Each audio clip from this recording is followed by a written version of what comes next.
I know I've been gone for a little minute. We had a baby, in December, and we just been, rocking with two kids and trying to figure out that schedule. But I just wanted to come to you today and just encourage you on today about trusting in God. And in this new year, I know it still sometimes feel like, you don't know what's going on, or, you just feel like, okay, I can't see. But it made me think about in the book of Luke chapter 8, Mark 4, and also the story is also in Matthew chapter 8, is when Jesus led them into the boat across the sea. And I often think about that. It's like Jesus led them into that boat, and then he went to sleep.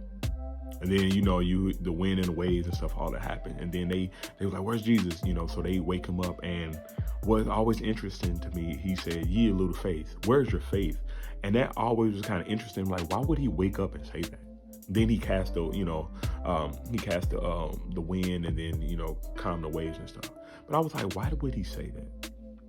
But it made me think about, like, we see this Jesus after all these different miracles about feeding thousands, and then they know who he is. They know the power that he has. So when they wake him up, they say, hey, do you care if we perish? And it's like, what do you mean, do I care if you perish? I'm the same Jesus who just fed all these thousands and cast out demons. Don't you think I care that you perish? I led you to this place. And most of all, like, my story, Jesus' story, is not going to end in drowning in a boat. So if you know who Jesus is, you know who God is, he's not going to just like, oh yeah, I'm about to lead you here and let you perish. He led you there. So we must ask ourselves, what are we supposed to be doing right now in this troublesome time when anxiety pop up, when things, he said, ye little faith. What are we supposed to be doing when anxiety pops up and fear pops up, when we don't know what we're doing? We're supposed to trust in God. We're supposed to give him all our faith.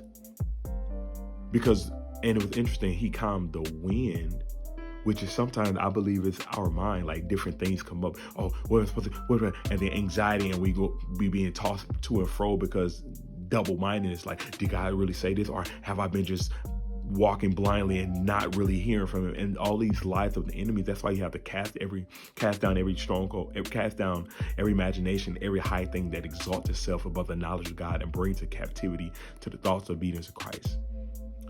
And so you have to cast down those thoughts and have faith in God, that he's not going to leave you nor forsake you. He's going to lead you to the other side. Yes, things may happen, but you have to trust in Jesus that he will calm those winds,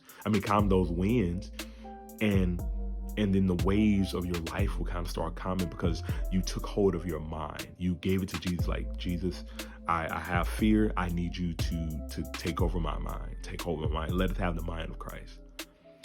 So I just want to say, trust in God, trust in him fully. He will never leave you nor forsake you. And I just want to encourage you on today. Let's keep pushing. I'm back to talk about this trust in God, and I'll just be back with you next week. All right. Love you. Bye.